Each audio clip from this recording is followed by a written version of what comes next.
everybody to the Clear Tai Chi Mastermind meeting for Friday, May 28th, 2021. That's when we're recording this for you. And today's topic is meditations that we use in Clear Tai Chi. And before I go any further, let me just tell you that with this, the things that you'll want to look at for materials, if you're wanting something more in depth on this, is the 24/7 Qigong, which is at clearqigong.com, or Mind Power at clearmindpower.com. And so, so that's the word from our sponsor, which is me at this moment. Anyways, meditations we use in Clear Tai Chi. Let me introduce everybody real quickly to you. Let me start with Sheila Bell. Sheila, welcome everybody where you're located out there in Costa Rica. Different places. Thank you. Good to be here. I live in Guanacaste, which is the northern Pacific region of Costa Rica, which is between Nicaragua and Panama in Central America. And I teach in Liberia, in Playas del Coco, and in Playa Panama. Cool. Welcome. Thank you. Ty Talbert in Colton, California, and I'll let him tell you any other areas he's teaching in. Oh, Ty, you're on mute. I'm teaching in the Inland Empire.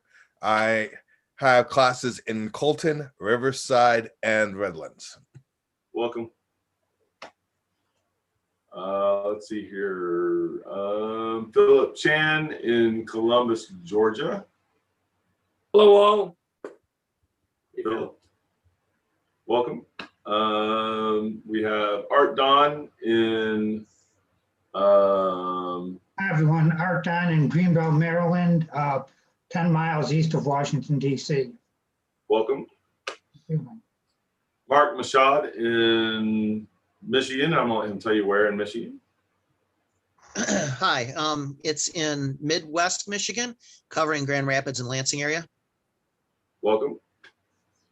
And Harry Legg in Verona, New Jersey, outside of New York City. Yep. Hello there, Sifu. And actually not too terribly far from Philadelphia as well. It's kind of a large area here, Stroudsburg, PA, all that. So for them to come by car from Philly to where you're at, how many hours? It's about 90 minutes, depending on what part of Philly you're in. Okay, so not terrible.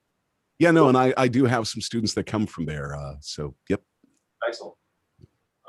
Let's see here. Jim Kelly in Boca Raton, Florida, and some other classes in other areas. I'll let him tell you where if he's able to. Yep. Okay. Good. He's had a little signal issues today. How you doing, people? Hey. Yeah, we're fading in and out. We're in Boca Raton, which is halfway between Palm Beach and Fort Lauderdale airports. So a lot of area down there. We got a lot of folks. But thank you very much for having me. Are we missing anybody? Did I miss anybody? Oh, well, I'm also here. Oh, sorry, Matt. Yes. The regional organizer for Maryville, Tennessee, and outside nice to see everybody. Outside of Knoxville. Outside of Knoxville, right here at the Clear Tai Chi National Headquarters. I normally let's just you first, and today I thought I'd go in the reverse order for how they're showing up on the screen, so that's why we ended up going like that. Cool. So okay, so meditations we use in Clear Tai Chi. First, what is meditation? Because a lot of times, especially here in our local area, we've had people go, "Oh, you guys do that meditation?" You know, and they're like somewhere between afraid of it and horrified by it or whatever. And I'm like, what do you think meditation is? And usually the description is, well, it's where you consort with the entities from, and I'm like, no, that doesn't mean somebody doesn't do a meditation that's like that. But it's kind of like meditation is a general term that refers to a lot of things. And somebody could be doing that. We don't. And calling that meditation, but I don't even think of that as meditation. It seems like something else. But anyways, so for me, I looked up like Google wise, which is Google's like the libraries, but so this is coming off of different sources. But like how does it describe, or what would you look up if you say what is meditation to Google? Well, and it's got different things, but one of them that I liked that was up towards the very top of the page Meditation is a practice where an individual uses a technique and focus, such as mindfulness, or focusing the mind on a particular object, thought, or activity to train attention and awareness and achieve a mentally clear, emotionally calm, and stable state. Biblically, when it says meditation in the Bible, it's usually talking about like contemplation and listening and those kinds of things, you know, and being aware, but also calm and relaxed and in a contemplative type of a state, right? Those kinds of things. Now, there's also typically a contemplation on like a particular thing at a particular time. It can be, or it can, or just listening. Either one. Or just listening. Yeah. I'm a big fan of the listening one, by the way. But also, like he says, it's that you can take a mental thought or a particular subject and really allow yourself to consider that and see what kind of comes to you and those kind of things, which that's the aspect of the listening happening about that topic. It could also be exploring it in your mind as well, you know, thinking about it and kind of hashing it out, if you were. Anyways, all those kinds of things. Meditation can be used these kinds of ways for planning, for concentrated thinking, for building actually meditate to build concentration, to make your concentration better. You can use meditation for practicing any activity you can't currently do physically. For example, if you're on a plane flight and you wanted to do your Tai Chi set and it really moves around, well, you could do that in a meditative state where you're thinking it through and feeling it, and yet you're not leaving your chair or moving around to amount to anything, right? Don't disturb the people next to you with the Tai Chi movements, right? You can use it to build mind skills. You can use it to build Ting, sensitivity. You can use it to build the energy itself, to build your Qi, your internal energy. You can use meditation for self-healing, and there's a bunch of different methods for that. Whether you're focused in going in your mind, in your body, and feeling things change, or directing, like thinking about something being worked in certain kinds of ways so that you can then get some activity there of your mind stimulating the area. And there's other kinds even besides that. You can use it to build Shin, your spirit, and to interact in that kind of way. Focused prayer, communication with God. And there's more, lots more. Anyways, any other, I gave you a list of some. Is there any there that any of you use meditation for, like meditation for, that I didn't mention that you're going, oh, but I also do this with it, or I like using it that way, or whatever, so. I don't know that. I mean, it's covered in there. Yeah, no, it's on the list. Never mind. Nope. Yeah, Out of the ones I just went through, yeah. Sifu, you mentioned something sort of similar to this, but not so specifically, the meditation where you are directing energy specifically for health. If you have a specific problem area and you're directing energy to that, that's one that I like to do for myself and to help other people with as well. Mm-hmm. I don't know if some of the reception was a little bit spotty, but I find it useful in just relaxing the mind and, you know, not thinking about anything, which is something that everybody needs now and then. Yeah, some downtime kind of a thing where you're just chilling, and yeah, absolutely, and then relaxing and that kind of. I didn't consider it meditation, but you know, you mentioned using the mind to go through a Tai Chi postures or form or exercises or something, which I, ever since I learned that was a way to develop skill when physical motion was limited for whatever reason, just to get in a plane, sitting in a car or something. I would do that, just sitting still, and after a certain amount of actually physically doing the exercise of the form, where I felt I could go through it in my mind without having to make remembering the postures much of an issue, I would go through that and found it just very, very good and relaxing. So now that I think about it, a lot of the rewards of meditating, but I didn't consider that meditating, but now thinking about that in this, in that sense, it sort of explains why it was such a good method for developing the skill with getting the form ingrained in the mind and also connected with the body, whether, again, doing a Tai Chi form or some of the exercises. I could go through exercises in my mind and really feel my body sort of wanting to move and energize, but not going through a lot of physical motion. So I just found that an excellent use of it. Yeah, it is.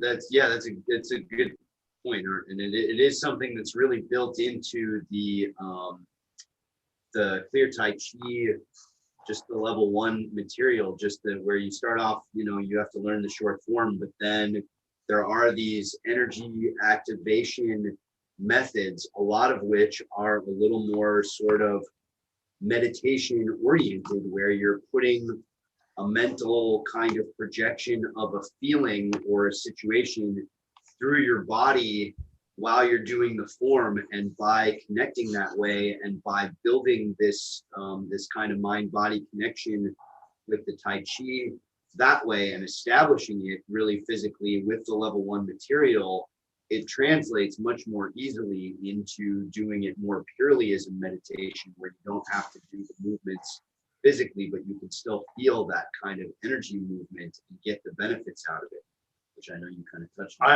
had to do a lot of that when I broke my back, because I couldn't jump up and quite do the moves, certainly at first, and for the first little while. But I was doing the form like that somewhat regularly and getting my small movement internally for things being at least mentally stimulated, is the right word,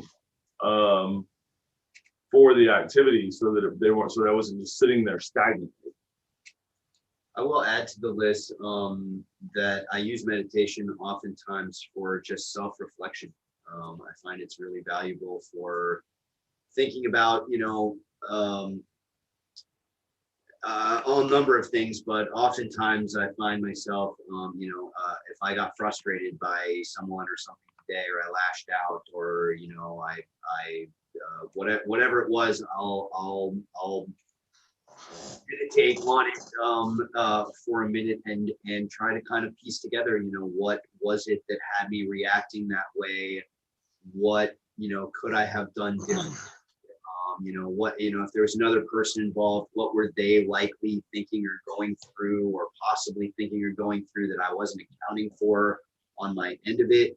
And it gives you the freedom and the kind of time to put attention into and thought into things that you don't necessarily have like in the moment or in the situation. And goes a little bit to the planning thing, because then very naturally it becomes like, well, if I'm faced with this kind of situation again, how could I do it differently? What would I want to do differently?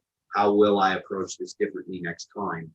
And I would say that I wouldn't necessarily count that as meditation, except that when I am, thinking about that, it has a very sort of a meditative feel to it.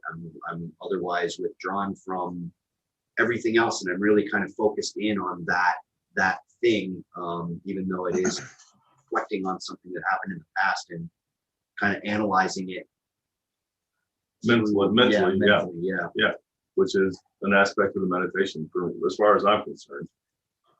Yeah, contemplate and working. Yeah, go ahead. I was just going to say that I get sort of that result from meditating, but I don't meditate on a specific action in this case, or thought or circumstance, but I just do usually a static meditation, meditate for a while, or the moving meditation, Tai Chi, whatever. But I find that then in situations where I might previously have just snapped at a person, got angry, given a quick response, I just realize what the situation is and give a matter of fact, calm answer. Don't overreact to it.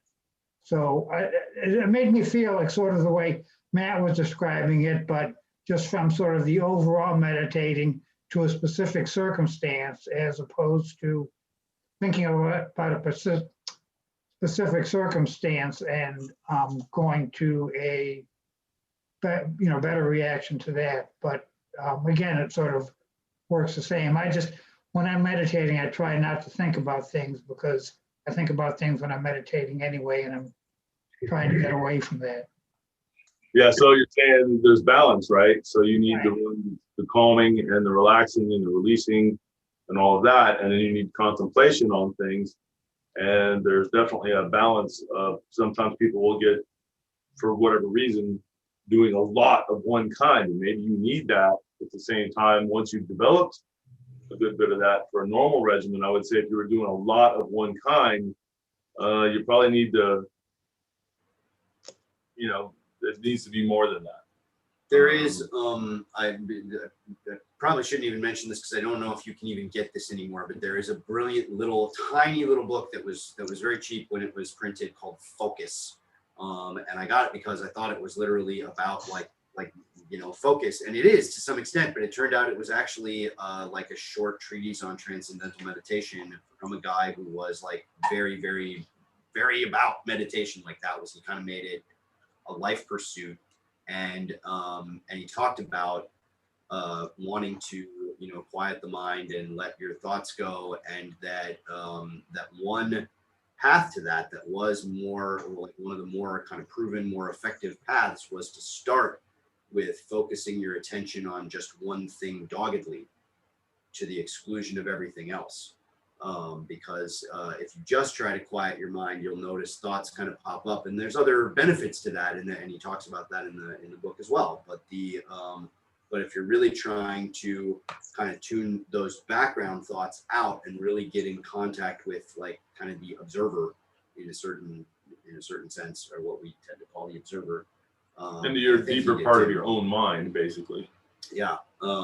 Then one real path to that, that's like an exercise to pursue, is to really focus your attention on one specific thing to the exclusion of other things, and really get that kind of laser oriented focus on that thing. And then it's much easier to let go of that one thing than it is to try to let go of all the possible things that could be bouncing around in your head.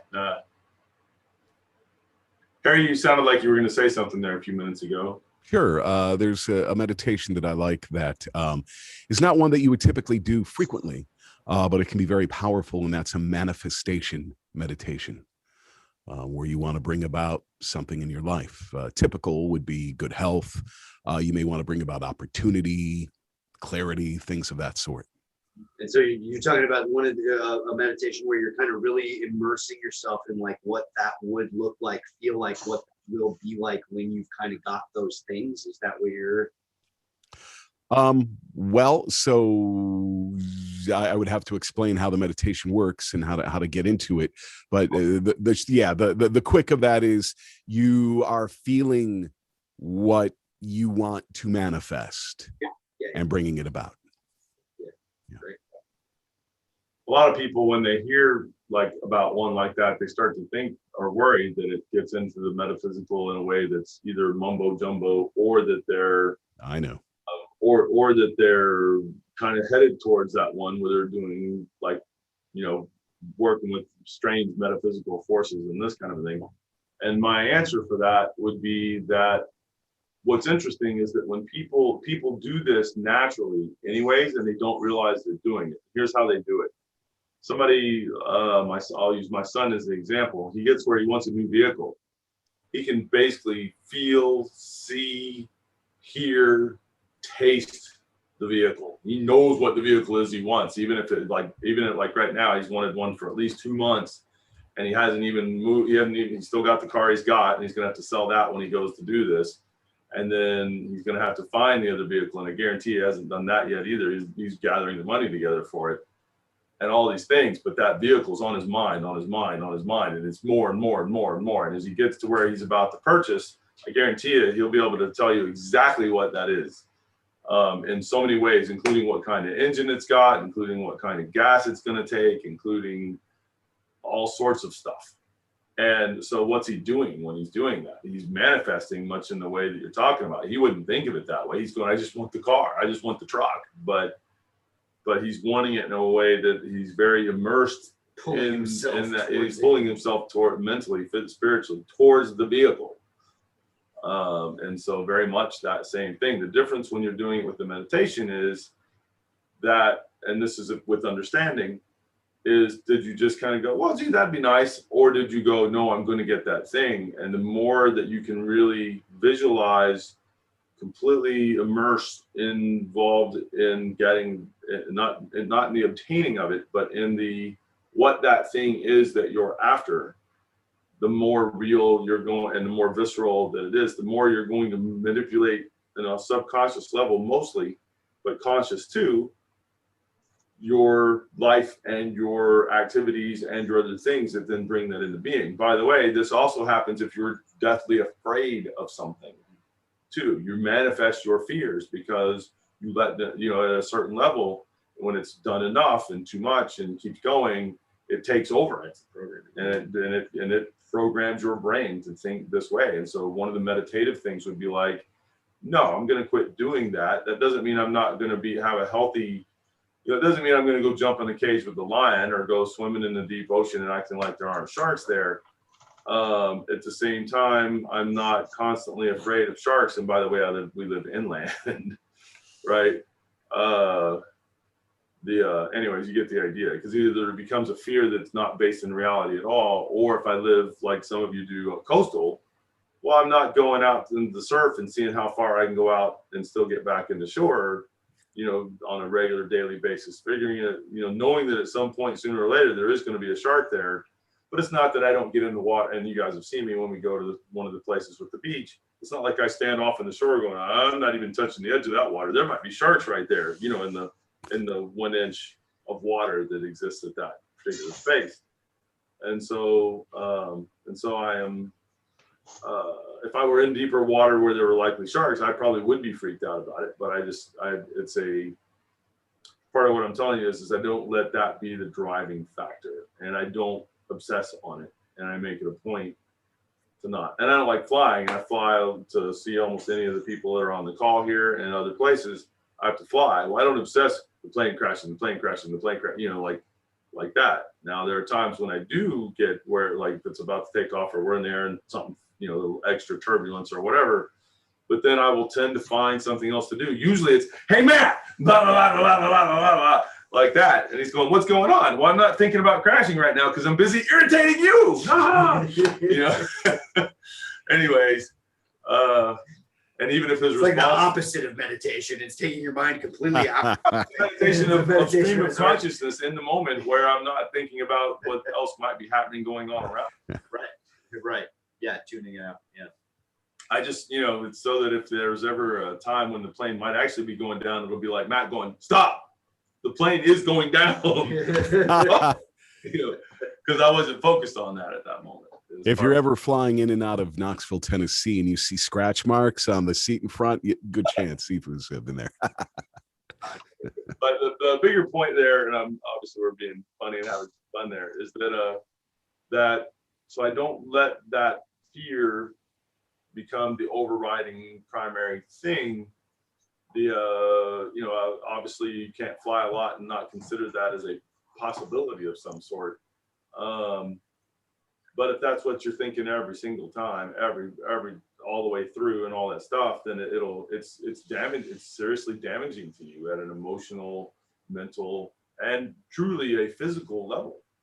And so you would want to figure out, how do I get my mind to, and use meditation to do this, to focus in a different way, and or to be distracted, either being in the moment and stream of consciousness, where there's a communication and an interaction, so that the interaction's not sitting there the whole time with the, like he says, the scratch marks on the seat, for 2 hours while you're flying or whatever. But anyways, yeah. Hey, Ty.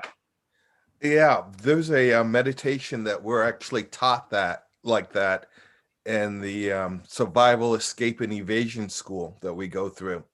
And there's a really poignant story that they always tell us about, because they tell us to find something, if we're a prisoner of war, to take our mind out of being a prisoner of war and build a house brick by brick or something like that. But if any of you are old enough to remember Senator McCain, when he was a prisoner of war, what he did is he went to his favorite golf course every day and played a round of golf. And although he was really beat up from his time in the Hanoi Hilton, when he came back home and played that course, he broke all of his previous records as far as that course is concerned. Excellent. Cool, man. Yeah. Anybody else? That's a great story, Ty. Yeah, it was. I just wanted to point out briefly a little bit on the science side that maybe not everyone realizes, that when you meditate, you're actually changing your brain waves. And if maybe someone doesn't know a lot about that, everyone's experienced times when there's been like a conversation that you're really into, and like everything else in the world just disappears and time is no longer relevant. You know, you don't realize how much time has passed, this sort of thing. Or if you're reading a book and, you know, you spent the entire day and all of a sudden you realize, oh my gosh, it's already dark and I've just been into this. Those are the kind of states of mind where your brain waves are no longer at the normal sort of, you know, we kind of run around like chickens with our heads cut off sometimes, you know, during the day, trying to get things done and talking to people just in a sort of superficial way. So you change gears and you get down into that other state. And then there's another, which is the dream state, which mostly, you know, you're asleep, but some people are able to access that. Like if they're an inventor or if they're a musician, you know, if they're doing something very creative. And then that last state where your mind truly is completely still. And that's where it's the delta state, right? That's the deep sleep. And that's where you actually grow if you're, you know, still in the growth phase, or repair if you've got something going on in your body that needs to be repaired. So it's interesting that through meditation, you can access all these different brain states, you know, at your will, so to speak. And I think that Art touched on it a little bit too, that if you are in a conflict and somebody's sort of causing you to be agitated, but you have practiced meditation, then you can control your reactions better, because you don't allow the brain just to do whatever in a reactionary way, but in a more controlled and sort of trained way, so that your mind is, you know, you can be responsible for your reactions, I guess is the best way to say it. You're no longer Reactive. Yes. Yeah. One of the things with the Tai Chi is that ideally you're not just getting out there and doing your moves and choreography, or as soon as you've got that in you enough that you can reasonably do the moves without having to put a lot of thought into it, you want to start working on how calm can I be from head to toe? How still can I make the mind in this process?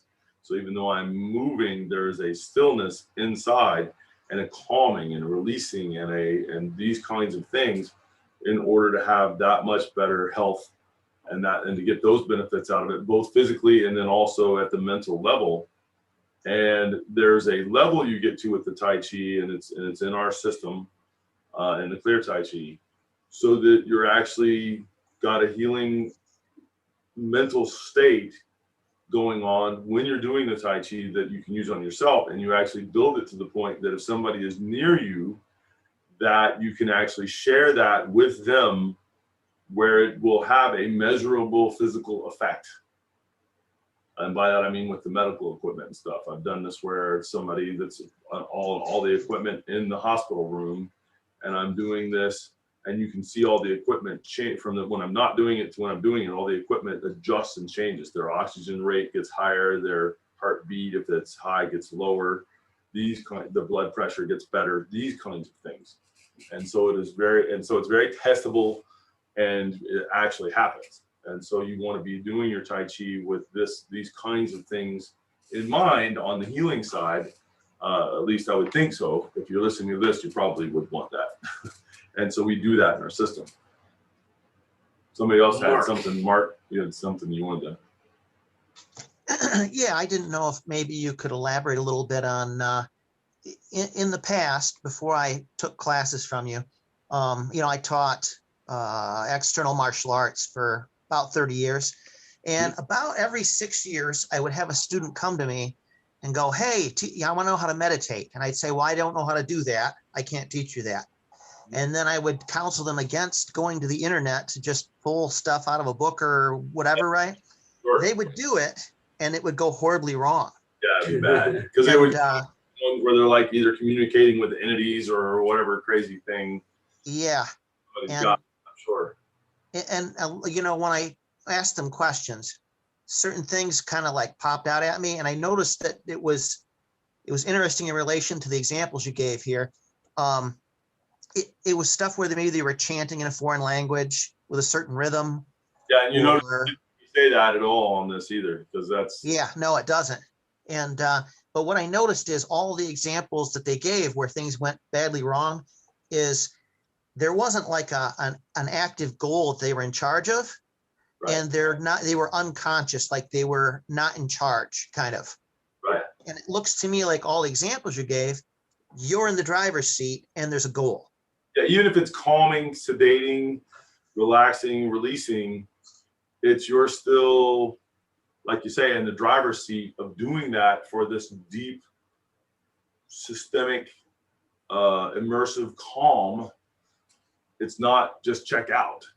When they talk about Domo meditating in a cave for 9 years and like creating the origins of what later became Shaolin Kung Fu, they are not taught. They do not mean that he sat there and checked out mentally for 9 straight years and then magically like woke up with the knowledge of Kung Fu. Like he was exploring stuff and like he was testing stuff and meditating on the problem that he was seeing in there, which is that they were praying so much and not doing enough physically, and their bodies were getting weak, the other monks, and he was meditating on that problem, and he was thinking it over, and he was. Well, he didn't just meditate on that problem for 9 years. No, but he was meditating. He was meditating with a focus and an agenda. It wasn't, and he was doing stuff. It was active. It wasn't just that he sat there going like,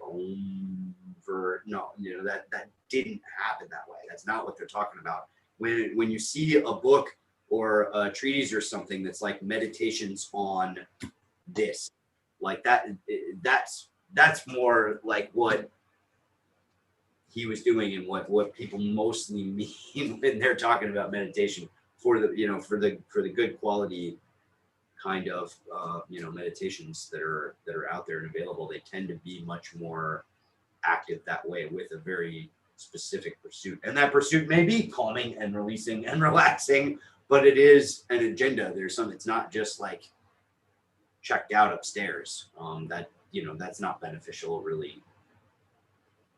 Yep. Cool. Anybody else? Other thoughts, questions? Phil? So, Sifu, one way of looking at meditation, which I found useful, is that it is a focused practice which facilitates mindfulness and living in the moment. Yep. So that's one type of meditation, and one we use. Yes. Okay. And the way it was explained to me, so living in the moment is something that's really good because you truly are totally experience what's right in front of you. Present here now, instead of having your mind off in la la land or in something that back in the future, right? Yeah. And you're being consumed by resentment and all this kind of stuff, or anxiousness, or concern, worry, or all these are things that are basically certain kinds of illusions because they're what's happening right now. Right. Yeah. And then also we want to live in the moment because that's a lot of what Tai Chi is about. Sure. Yeah, being here now. Yep. So one of the things in certain styles of meditation, you're not trying to empty the mind, you're trying to focus on one thing. And if you're doing that, you're always going to be having intrusive thoughts coming in. Right. Okay. And that's just natural. Everyone has that. So if you're sitting and you're trying to focus on one thing, the breath or something else, you're having intrusive thoughts, and the important thing is to recognize them and then to let them go. Yep. And then go back. But one of the things that I'll do with that is typically, like, if I've got a bunch of thoughts, so I know that that's going to be hard, or there's things that are pressing, is I'll sit with either a piece of paper and a pen, or, and I don't recommend it, but sitting in front of a computer. And then every time I get one of those, I type out the basics of it so that I can then go, if it's something I need to address or whatever that is, or write out enough so that I'm clear about what that is, so that I can come back to it and deal with it later, as opposed to just, well, let that go. But you did need to address that at some point in some way. Yeah. Okay. Right now. So I write it down and go, okay, obviously that's a thing. And that helps for me, that helps to be able to let it go for now. Right. So it's a very useful skill to be able to have an intrusive thought, to recognize it, and to let it go. And you let it go with or without writing it down. But in any case, you're able to let it go. And that just becomes very useful. And then the whole thing is when you're dealing, so the idea is in meditation, you have thoughts and you let them go, and you have control of how you handle thoughts. You have control of your thinking because you have control of how you handle thoughts. And then when you deal with all kinds of emotions, it becomes similar. If it's anger or resentment or this or that, or jealousy or whatever, again, the emotion is just a thought. Mm-hmm. And then if in meditation you have become skilled in recognizing intrusive thoughts and you become skilled in letting them go, then it allows you to, it really trains you to have much more control of your feelings. Yep. Yes. So, but that was. Yeah, no, that's part of it too, because it's, with you mentioned that, and I think Matt mentioned that what happens is a lot of times, over either due to a specific incident in your life or due to a continuous incidents in your life, people get programmed mentally in a certain kind of a way where the right set of circumstances or the right things get said in the right ways, or the wrong things get said in the wrong ways. Yeah. And it triggers you. And part of what you're looking for to get to high level in Tai Chi, at least, is that you want to be able to see it for what it is. So if it's something that's bad or a problem, not something you would be okay with, you don't want to be like, oh, I'm all good with that. It's not that. And people mistake sometimes and think, oh, that means they're not having a reaction, so that means they're good with it. And that's not what it is. It's that I'm not going to allow that to trigger me, because at that point, I'm not in control of my thoughts and my answers or responses to that thing, right? And so I want to be able to, and especially if I'm trying to work with someone else and I've allowed myself to be triggered like that, I can't work with them right now. I'm too busy dealing with my own, whatever the thought is that came out. And so it really is that I want to be able to take that and figure out why that triggers me, or what is it about that triggers me, and the programming, and then to take that programming out. Not that I wouldn't still have the, bad and horrific is still bad and horrific, but I don't have to go, when it is bad and horrific. I can go, okay, that's bad and horrific, and I'm not going to be okay with that. And but I don't have to have a response to it other than to go, no, that's not okay for me, right? And then with that, it can come across easily enough like there's not a conviction, but I can be still very convicted about it. The difference is that I've programmed my response not to be the freak out or the super angry response. It can be, or the super fearful response, or the super whatever it is. I can make it that it's a reasoned, measured, this is how that is. And I'm open to hearing something else about it. In other words, I'm not going to tune it out at the same time. That doesn't mean I'm going to be okay with that. Right.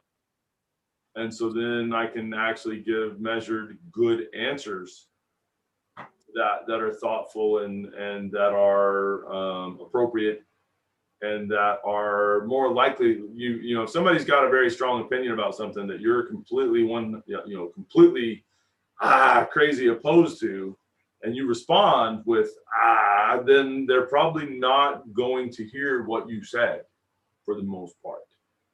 And so how do I convey this in a way that's intelligent, that gets why I'm having trouble with that, or why I don't like that, or why that's not okay? Right.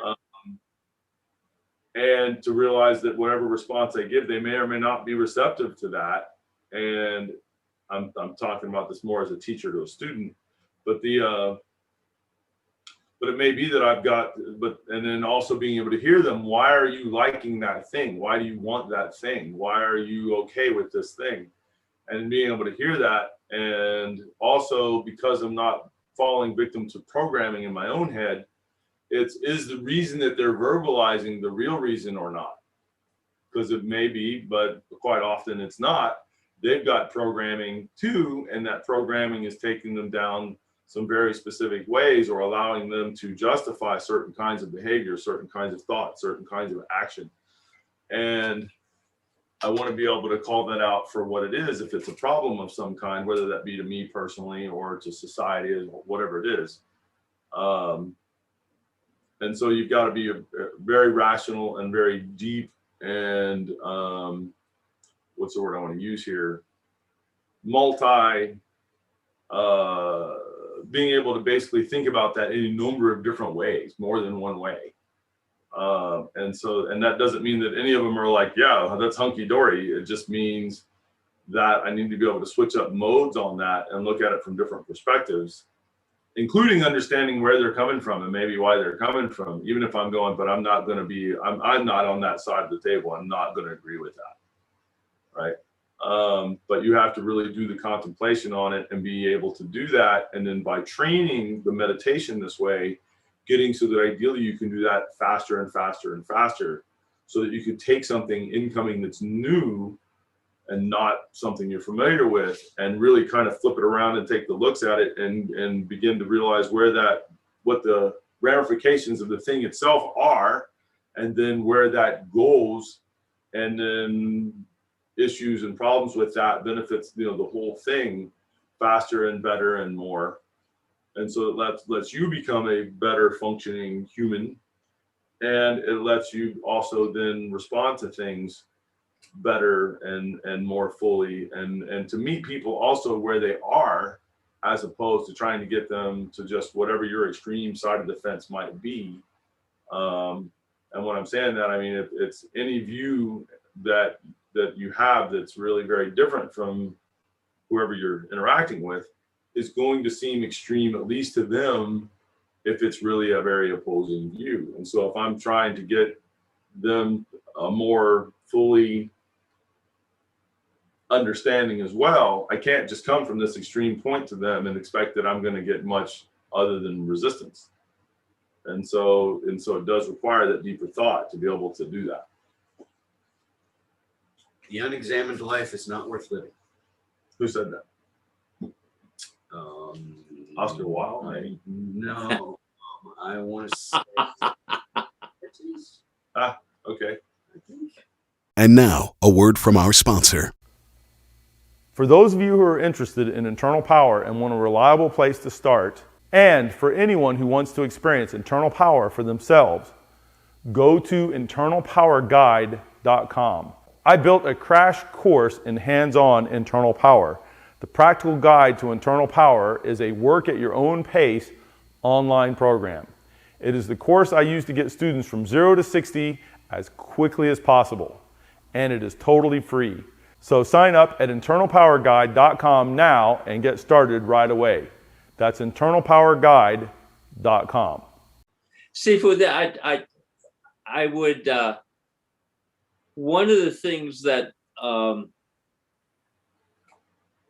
therapist told me that was really, really insightful, and it just fits perfectly in what we're saying, is, you know, we all, and I may have said this before, so if I did, forgive me for repeating myself, but it's related. So we all deal with some people whose opinions we think are just absolutely obnoxious. Their actions or their opinions are just totally obnoxious. Mm-hmm. And what this guy said is Socrates, thank you. Yeah. touche. Library. Go ahead. But anyway, what he said is no matter how offensive someone's actions or his opinions are, there was something in his life that led him to think and feel that this was right and justified and appropriate. Yep. Okay? It may have been something for them, say even maybe necessary somehow. Yeah. It may have been something he heard from a political leader that he respected. It may have been something he heard in church. It may have been something he heard from one of his parents. It may have been something he overheard. It wasn't even directed at him, but he overheard it in a conversation with someone else. It could be a sibling. It could be a personal experience that he had. Well, and in today's world, most of these kinds of thoughts, extreme in any way like that, where it really is problematic to other people, is based on fear, and the fear is fear of what will happen. Yep. Absolutely. Right now, but there are things happening about it that they're trying to get you to do right now, but they're trying to get you to do that based on some fear, something that has not happened, that they're doing everything they can to get the person afraid that it will happen. And so what happens is they're literally dragging the average person's mind into a non-reality state in order to take actions in reality now and to have thoughts in reality now that are really typically not good, for lack of a better way. They're really messed up and bad, but be based on that fear like that. And what you see across the spectrum for the average American today, and I'm sure then some of the other parts of the world as well, that is like a driving force. And the problem is that if people allow that to become the programming they're operating on, they're only going to hold bad views and have poor or bad actions as a result of those views, because what fueled it was a fear that they almost can't face, and yet they've made all their decisions based on that. So it creates a very large aspect of non-reality that they're doing, except the actions that they're taking now. And I'm telling you this at the time of this recording, when we're doing this, mass gun shootings are up in this country like by a lot. There's been over 230 of them so far this year, where somebody's coming in killing more people. Yes. And why? And if you go and get into the psychology, a lot of that, it goes to what I'm kind of talking about here.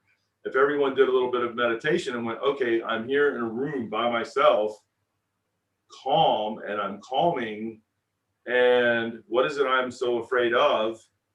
And in terms of the thought, and then we're able to go and rationally try to think of the way to say this, because usually people are going to need more information. There's also an information glut combined with an information deficit. Right. Both happening at the same time to the individual, and it's designed to skew to cause the fear, to cause the person to act on that fear, and to skew that fear into certain kinds of action. Right. So that whole thing is usually based on logical fallacies, that if the person could interact with other people where there's an attempt at dialogue, discourse, and understanding, they'll find a lot of people aren't coming from the place that they think they are. and that calming situation can be there. Now, when I say that, there are people that are very reactive with each other, and so they're feeling that, and then it fuels the fear. But you have to be able to get deeper than that and past that. If you want to get towards master level in any Tai Chi, certainly Clear Tai Chi, it becomes I have to transcend that, and that doesn't mean I just leave it behind like it didn't. You have to work through it, but in this mindful way. Well, and the other thing is that there's an assumption, and I've noticed that in our language, even that we've used to express it so far in the last few minutes here, there is a typical way of thinking about these things as if the order of events for most people most of the time is they have kind of a logical thought or an idea, or they have a conversation or something. Then they figure out what the course of action is that they need to take based on that, and then they take that action. And we like to think that that's the order of events, but for most people, most of the time, it's not. It's that they're engaged in some kind of action or something they're doing already, and then they use the logic and reasoning to justify what they're doing. And that's normally the order of events. And if you want to motivate someone to do something that they're not already doing, you can use really strong motivators like fear or emotion to kind of kick them off, and that will kick people into new patterns or new build up kind of new momentum in a certain direction. What meditation allows you to do, well, and that's fear that becomes anger that then leads to suffering. and if you're yeah. Anyways, but what meditation really allows you to do is to remove yourself from that process and to put your kind of logical, rational, more sort of placid thinking mind in front of the emotion, and to analyze the emotion and to analyze what is causing you to take these kinds of actions in the first place.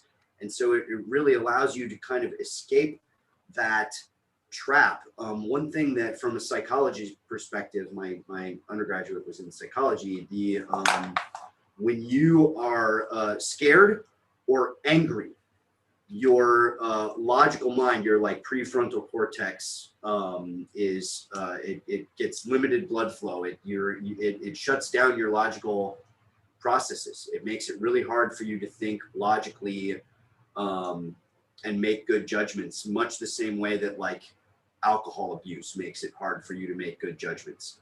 It cuts you, it divorces you physically from the centers of your brain that are responsible for higher level thinking. Mm-hmm. And meditation in part allows you, and there's lots of ways to do meditation, and not all of them do this, but when you're talking about that calming, kind of more quieting the mind, sort of more placid meditation, it allows you to take yourself out of those situations that would otherwise trigger you to act purely from emotion and cut you off from your logical reasoning, and to kind of calm down and classify yourself and reconnect with your higher level thinking, and make just wiser, better decisions than you otherwise could. And then that translates really directly into the being in the moment kind of stuff that we're talking about, because if you're cut off from that higher level thinking and from just empathy in general, it's really hard to stay in the moment. There's a thought that it got put across, some of it due to the 1960s and that kind of a thing, where Tai Chi people are like, okay, man, whatever, man. And it's sort of this idea. And reality is that anybody you find that actually is a Tai Chi master, to my experience of it, very sharp minds, very sharp. And very sharp because, like you said, with that super placid, calming thing, the rational mind is able to dominate that, and at least in a certain way. It doesn't mean your heart mind doesn't come into play at times in the ways that it ideally are healthy and healing and good. But then that rational mind, and also as your rational mind both gets faster and faster, quicker, and it also gets more discerning and more when I say logical here, I mean in that monk kind of a way where they can point out some little thing that, oh, I hadn't thought about that part, you know, that it really sees the bigger view of whatever the subject is that we're talking about, and has a more mature outlook on it as well. You know, you know, are we talking about that mentally you're kindergartner that's very reactive this way, or are you an intellectual where you've got, oh, I could argue either side of that in depth, and I see the bigger picture of the whole thing a lot more. And so there's this placidness, but yet the keen, sharp mind that is that has depth to it. And so that's part of where this comes in. So I think something, let me just add a little bit to that. I listened to a CD program from the Great Courses called The Spiritual Brain. And so they found that people that meditate, when they meditate, the blood flows to different parts of the brain and doesn't flow to others. And also different parts of the brain actually, I guess because the neurons, there are more connections and there are more neurons, and there's actually, when they do MRIs, or I'm not sure if it's a simple MRI or some fancy one, they actually, different parts of the brain are bigger than in other people. So there's actually hypertrophy of the productive parts and some atrophy of the less productive parts. Cool. So I wanted to throw into the mix also, this is a super great conversation. When Matt was talking, it just reminded me that the breath really ties into that switching over from the sort of fight and flight into the rest and digest, you know. And so because breathing can be very important for, well, I think it is very important for most types of meditation. I wanted to see if you could comment a little bit about breathing tying into meditation.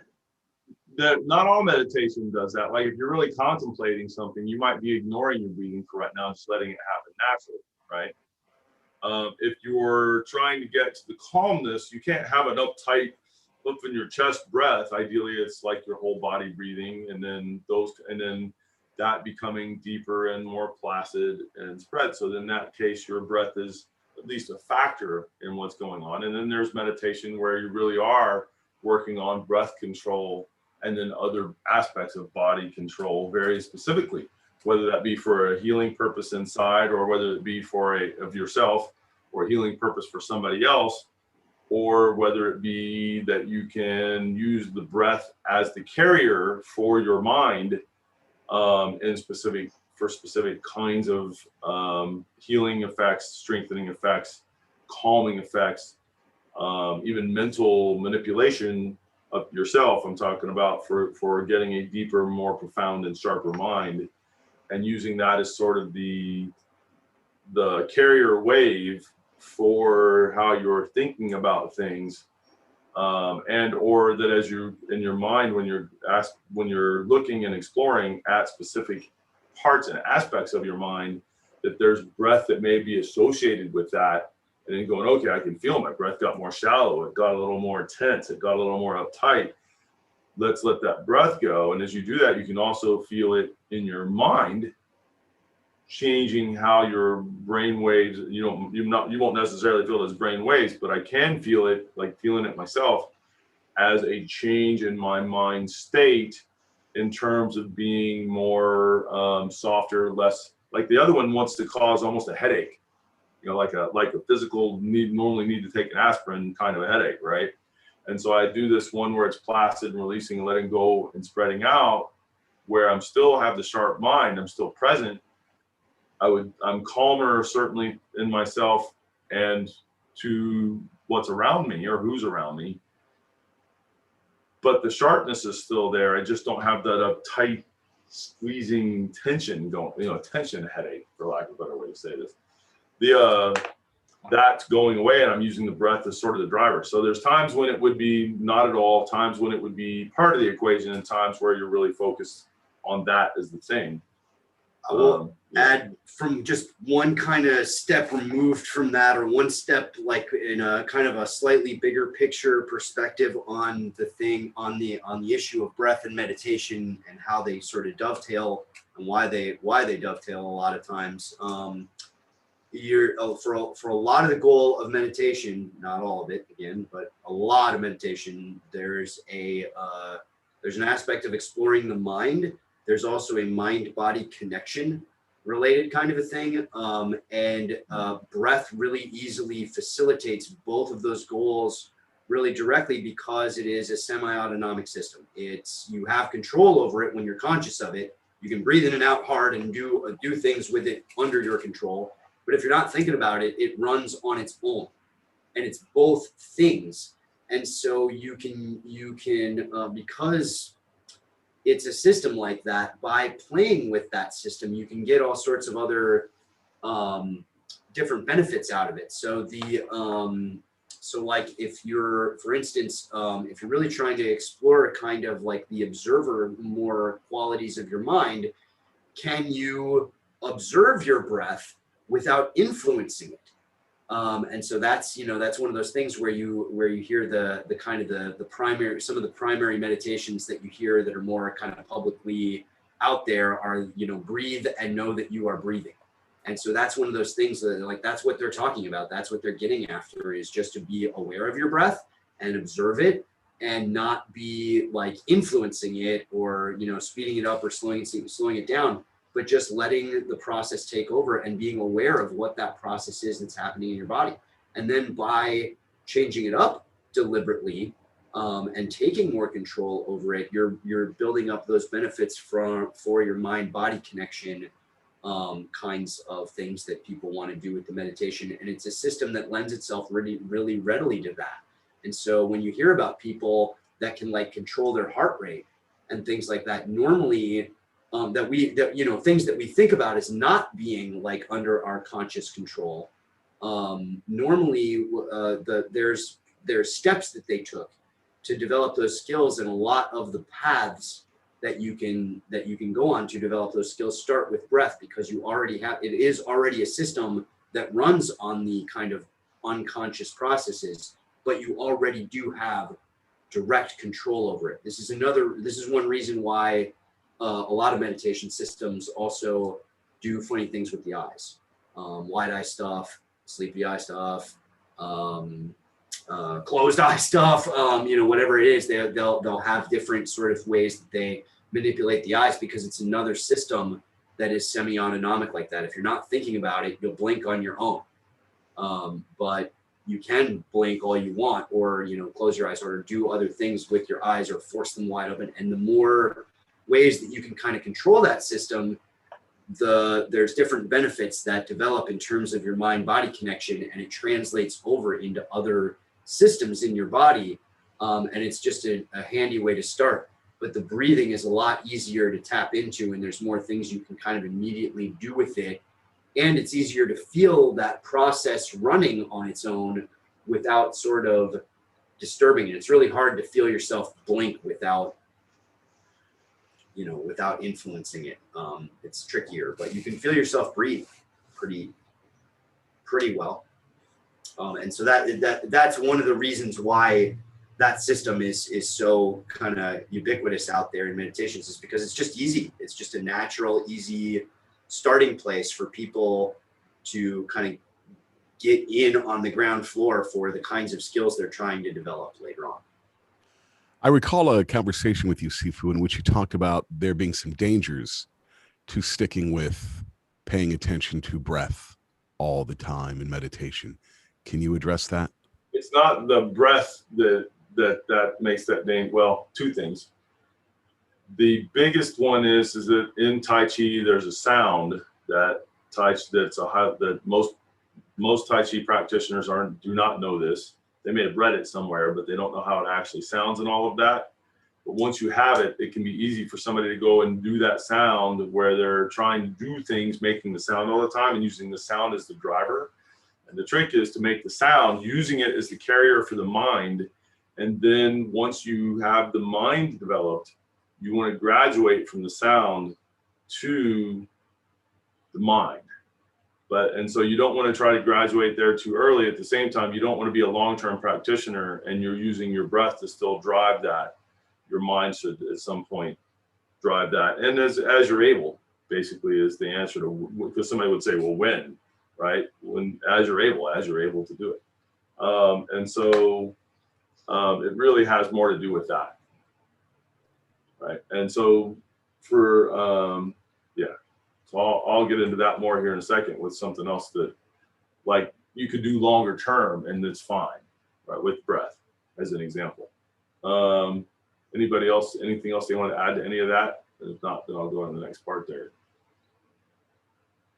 I will just add briefly that for Tai Chi practitioners, normally the order of events is not that like you can do some mind stuff, but normally you'll do a bunch of kind of energy work first, and then there's going to be mind related skills. And there's some areas where you can kind of fudge where it's both mind and energy.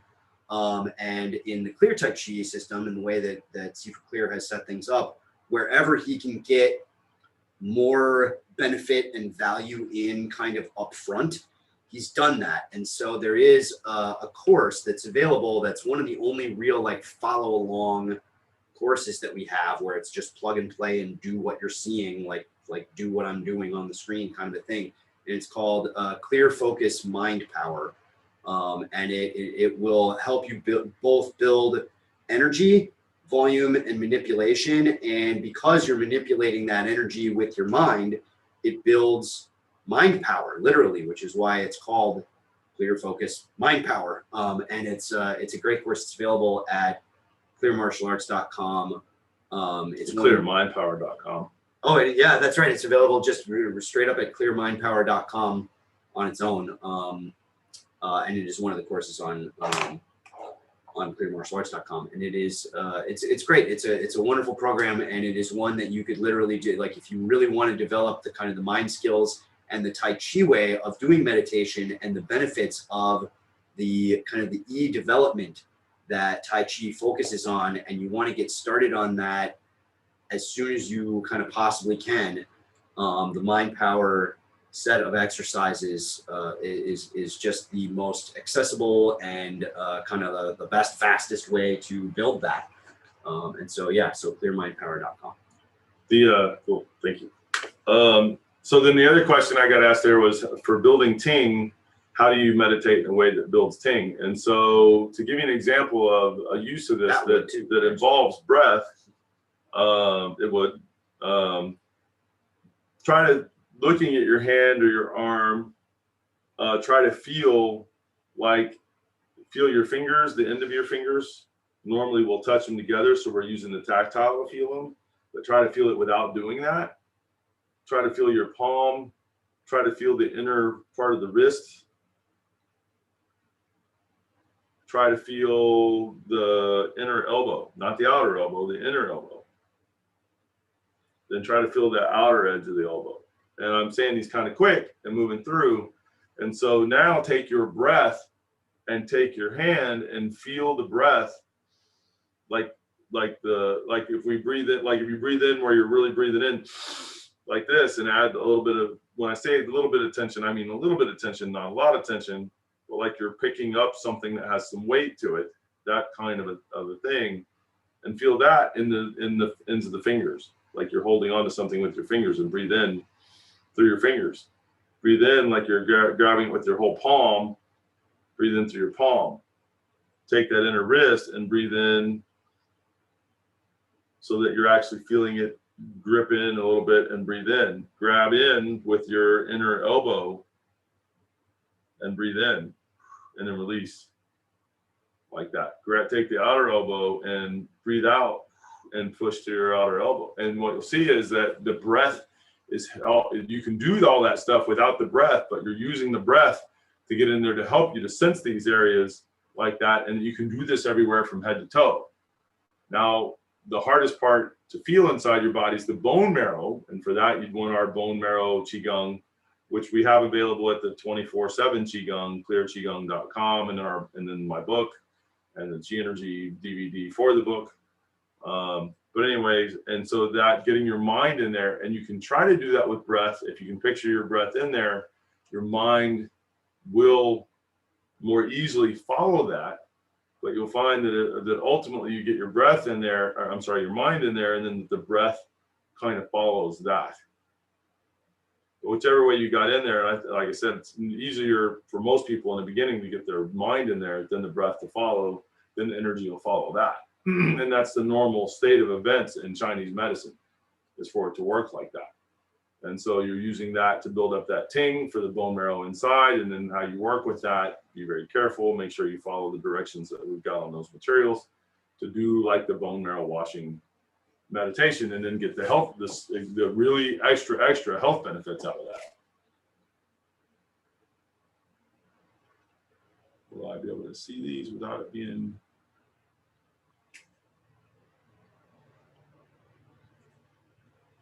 Yeah, and so the more placid your mind, the better able you'll be able to feel things. If your mind's all tensed up, it's going to be a lot harder to do that because you're not going to be able to manipulate that breath and move it around as well because there's too much tension. And so a little bit like when you're moving an object or picking something up, it's not like I don't have any, it's not that this is completely placid and limp, because then it's not going to pick up the thing, but it's not super tight or tense either. And so there's this right amount, and that amount will change depending. And so it's going to help you to feel inside your body in certain kind of ways. Anyways, cool. All right. Any other thoughts, questions, points? So Clear Tai Chi has bone marrow washing meditation and fully how to do that, Ting exercises and sensitivity, and a bunch of them, breathing exercises of different kinds. And by the way, there are Tai Chi people out there that go breath's not really part of it. And that is not true. There's at least in the Chen older training that all of this comes from. Ultimately, there's like 24 levels of material, and 3 of those levels are specifically about breathing. 3 of them. What's that? No, that's good. And so it's 3 of those levels. The whole level is about breathing. And then ultimately, yes, you graduate from the breathing to using your mind, but you actually do have to go through the breathing sections in order to get the stuff. I've not seen anybody that can just jump to the mind section. So I've seen people who are at the intermediate level and go, or beginning level of teaching Tai Chi, and they're like, oh, the breathing, don't do that. It's not about the breathing. The breathing's not anything. And then I feel what they've got or what they're able to do that would involve had they had the breathing training. And it's like, well, except you don't have those skill sets, right? They've got a lot of, they thought they could skip that training somehow, and it's not something that should be skipped. It is part of the curriculum. You graduate from it, but you can't graduate from something you didn't do. There's a body of training there. You do that, you graduate from that into the next level with the understandings you got from that work. And that is what's supposed to happen with the breath in Tai Chi. And it is how Clear Tai Chi is organized. It is also how Chen style, the secret indoor version, that is also organized like that. And I have seen stuff from both Yang and Wu style that is the same kind of stuff. So I don't know that their system is organized quite the same way, but it is in the curriculum. Anyway, and this is, again, if you go to one of the family members that's really doing the whole art of their art. If you're doing someone that's derivative or didn't get full training, I can't tell you what you're going to get, because it's going to be whatever that person is doing, which may or may not be correct. All right. Mental focus training. Clear Tai Chi has mental focus training, building and working with Qi, including Nigong, the internal work with the Qi, building and working with Yi, mind skills, building and working with Shen, your spirit skills, self-healing, and for me, connection to God and focused prayer, which I think I said before. And I find that each of these are important steps and aspects of the thing. If somebody said, well, but you really can't do any of it without, and they name any one of these, I'd be like, that's right. You kind of got to have them all. If you want the whole package, you're going to have the whole package. If you're missing something, it's not going to be right, whatever that one would be, right? All right, so then I've only got like 2 things here left. One of them is personal meditation methods that you like. If there's one that you like and you hadn't been able to share it yet, now's the time.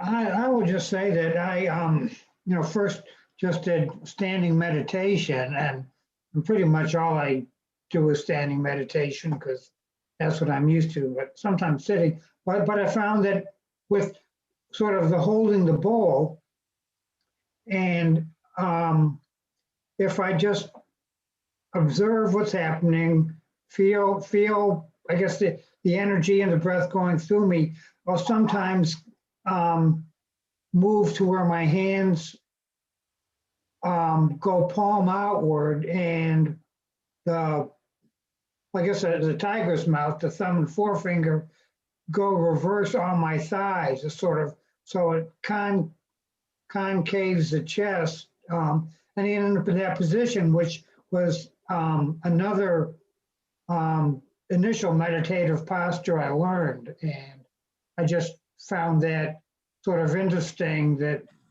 occasionally just meditating, it would gravitate to that position. And it feels, if you're standing to meditate, doing standing training, is it that you just stand there, I hope something happens, or is it that your mind is doing things? Because a lot of people think that standing there, they'll go to do it and they're like, okay, I'm just supposed to stand here and not do anything. It sort of depends. I sometimes will stand holding the bowl, relax as much as I can, and try to improve my structure and relaxation and feel energy coming in. Relax, and work on that. Sometimes I will just stand, as I said, in a relaxed position, usually in the hold the bowl, or some variation of that with the arms at various elevation, and let go and feel what my body starts doing, and I'll observe it, and sometimes end up in just performing Tai Chi. I just want to move and go into a posture and then another posture and leave that way. Sometimes I will. Feeling and observing quite a bit is what I just heard you say. For me. So you are feeling and observing quite a bit. Oh, yes. Sometimes. Oh, no. And sometimes just another aspect is try to sort of generate power, or I guess maybe chi from my body outward, and feel it. If and usually I'm in a room, feel it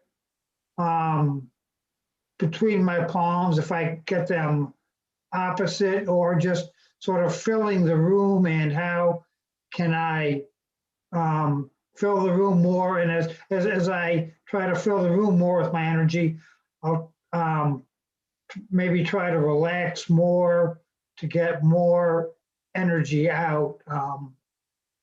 So sometimes structure, and sometimes you're working more on your energy connection, but you're always kind of working on something. Oh yeah, I guess a quick answer, Sifu, not just standing there, that holding the posture and nothing is the point, which no, not at all. Good. Good. I would hope that would be true for any Clear Tai Chi regional organizers that are on the podcast with us today. But and I'm not saying you wouldn't stand some to be calm and more placid and more in depth. Yeah. But then when you get people who are standing on a regular basis and they're doing that, they have a hard time keeping up the practice because they're going, and I'm just not getting that much out of it. It's like, well, you're not doing anything. Well, I'm not supposed to be doing anything. Yes, you are. You're just not supposed to be doing anything that's visible to the naked eye. I literally started doing my standing practice when I was watching television, and I can't. I literally can't do it anymore because I can't. I'm too immersed in what I'm doing. The TV fades into the background. I can't pay attention to it anyway, so there's no point in even having it on because I'm just too engaged in what's going on internally and in the energy connections and whatever I'm working on at the moment. You just can't split your attention that way and really actually do the practice correctly if you're really doing it for the benefits that we are trying to get out of it typically in Clear Tai Chi. It is a mind engaged practice, absolutely, and we don't just stand around.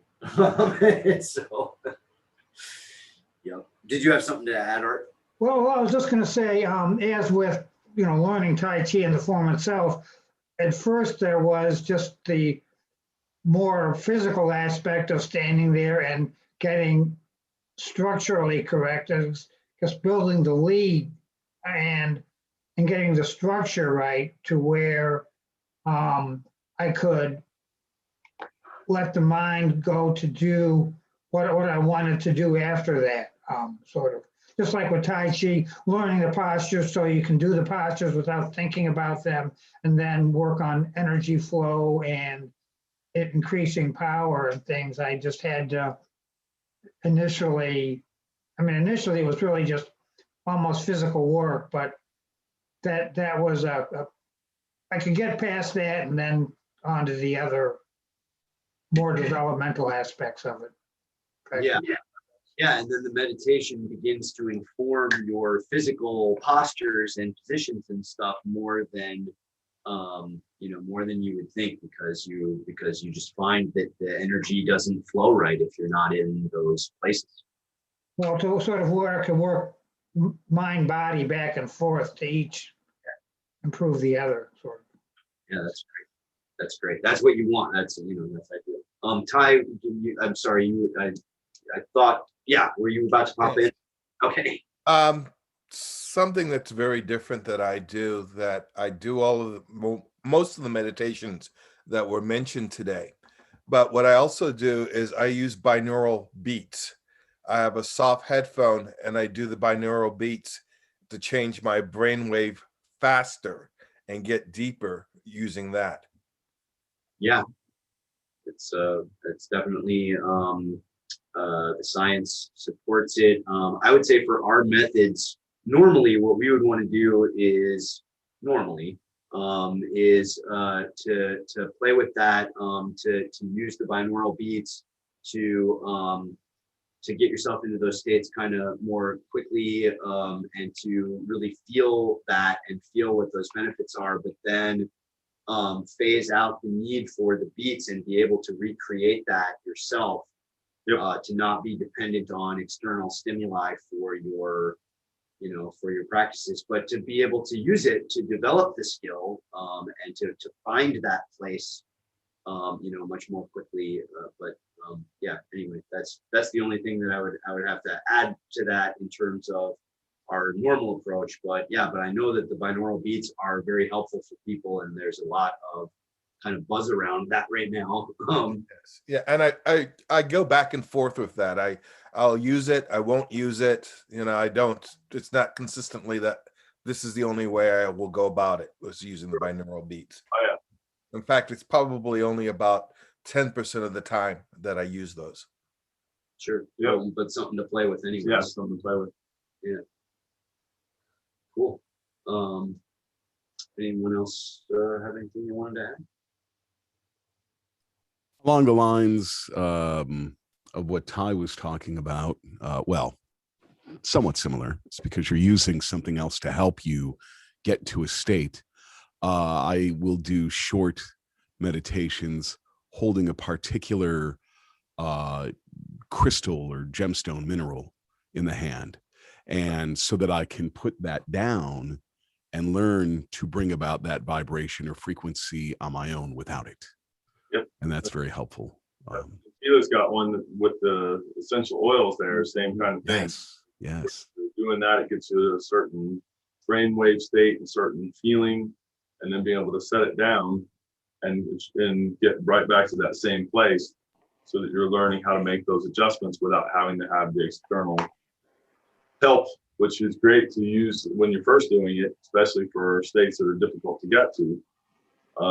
But then being able to do it on your own at will, being what the goal is there.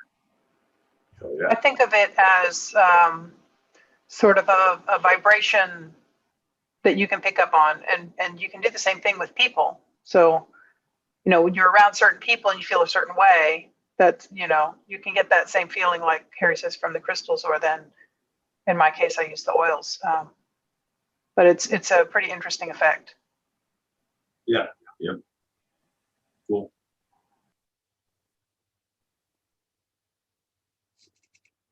Anybody else? Anything else? So again, if there's stuff that you want to know about what we're doing there, there's the 24/7 Qigong. That's at clearqigong.com, and the Mind Power, and that's at clearmindpower.com. Mind Power, the specific exercises, like I said, it's that like follow along set. A lot of it has to do with energy ball work and manipulation, and it's great. It's a wonderful program. The 24/7 Qigong is also a wonderful program for different reasons. It really teaches you how to, in a bigger sense, how to incorporate this kind of work, especially like meditations, much more easily kind of fit into this category typically, where you can do them while you're doing other things. And so like I was kind of saying earlier, like I tried to do my standing practice while I was watching TV. Didn't work out for me. I had to find other ways to incorporate that into my life, but I can do training like while I'm driving. There's specific kinds of things that I can do that are benefiting me for my Tai Chi, for my longer term skills that I want to get. That I can do those exercises while I'm driving. I can do things while I'm in the shower. I can do things while I'm washing dishes. I can do things while I'm at the grocery store. I can do things while I'm standing in line at the bank. I can do things throughout my day, so I don't have to set aside so many hours of training time where I'm not doing anything else. I can get in all my training while you're living your life. To live my life, yeah. And so that is available at clearqigong.com, and that's an amazing course. I love that course. All right, guys and lady. Any other thoughts, questions today? Any or points or other? All right. Very good. Well, we will do more. Yep.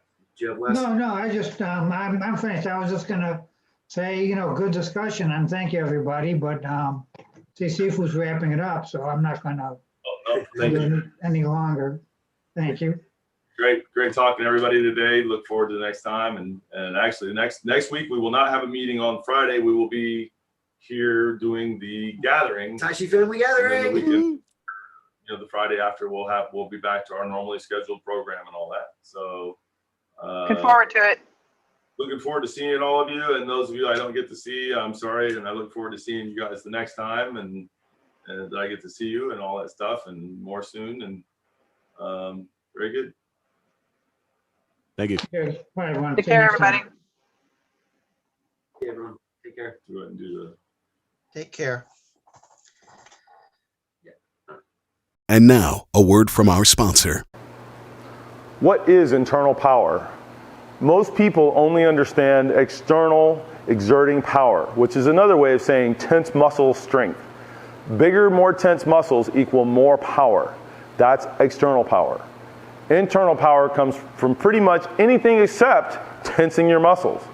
There are many sources of internal power, and tapping into them is more of a mind skill than anything else. This is where the phrase mind over matter comes from. My name is Richard Clear, and internal power is what I do. Students come to me for the mind over muscle secrets of internal power that are hard to find anywhere else. Over the past 40 years, I figured out how to get students on the fast track to effortless power. I created a one-of-a-kind online program that is getting such amazing results for my students that I put a money-back guarantee on it.